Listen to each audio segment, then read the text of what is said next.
അധ്യായം 26. വിസ്മരിക്കപ്പെടുന്ന ചില സത്യങ്ങൾ.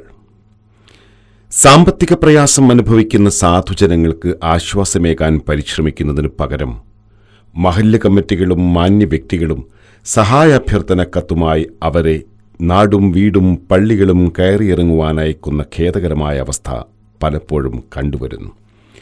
അറിവും കഴിവും പ്രാപ്തിയുമുള്ള ഒരു ഇസ്ലാമിക സമൂഹത്തിന് ഇതൊട്ടും ചേർന്നതല്ല. അഭിമാനക്ഷതമോർത്ത് കത്തുകളുമായി ഇറങ്ങാൻ മനസ്സ് വരാത്തവരുടെ അവസ്ഥയോ? അനായാസ വായ്പകൾ വാഗ്ദാനം ചെയ്യുന്ന ബാങ്കിതര ധനകാര്യ സ്ഥാപനങ്ങളുടെ കരാളഹസ്തങ്ങളിൽ ചെന്നു ചാടി ഒരിക്കലും രക്ഷപ്പെടാനാവാത്ത വിധം പലിശയും കൂട്ടുപലിശയുമായി കടക്കണിയിൽ അകപ്പെടുന്നു. ബിസ്മിയുടെ യാത്രയിൽ നേരിൽ കണ്ടറിഞ്ഞ യാഥാർത്ഥ്യങ്ങളാണിവ.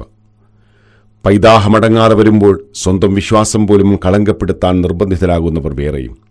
അവശത അനുഭവിക്കുന്നവർക്ക് ആശ്വാസമേകാൻ ഓരോ മഹല്ലിലും വ്യക്തമായ കാഴ്ചപ്പാടോടെ ശക്തമായ സംവിധാനങ്ങൾ ഉണ്ടാവേണ്ടതുണ്ട്. ഇതൊരു ഔദാര്യമല്ല, ബാധ്യതയാണ്. ഈ ലോകത്ത് മനുഷ്യന്റെ ദുരിതങ്ങൾക്ക് നേരെ നിർവികാരതയും നിസ്സംഗതയും ദീക്ഷിക്കുന്ന ഒരു മതമല്ലല്ലോ അള്ളാഹു തിരുനബിയാൽ പൂർത്തീകരിച്ചു തന്നത്.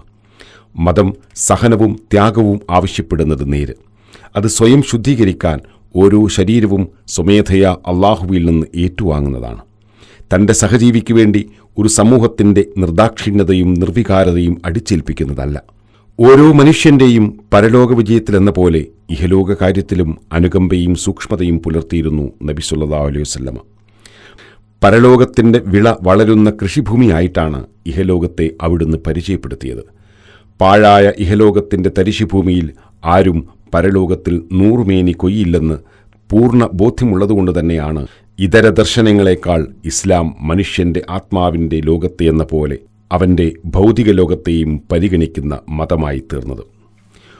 ഓരോ നാട്ടിലും കൊച്ചു കൊച്ചു സംഘങ്ങൾ ആത്മാർത്ഥമായി പരിശ്രമിച്ചാൽ തീയെരിയാത്തൊരു വീടോ, ചികിത്സ ലഭിക്കാത്ത രോഗിയോ, ചോർന്നൊലിക്കുന്ന കുടിലോ, വീടും ആലംബവുമില്ലാത്ത വൃദ്ധജനങ്ങളോ ഉണ്ടാവാത്ത വിധം നമ്മുടെ നാടിന് കാവലാവാൻ നമുക്ക് കഴിയും.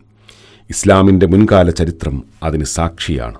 ആ കാരുണ്യവും കൃപയും മുസ്ലിങ്ങളിൽ മാത്രം ഒതുക്കപ്പെടുന്നില്ല.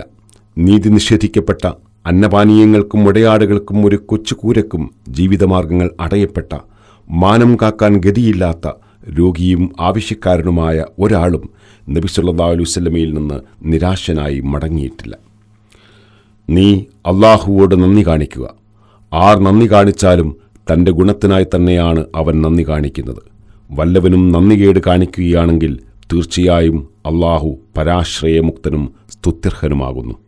വിശുദ്ധ ഖുർആൻ അധ്യായം 31 സൂക്തം 12.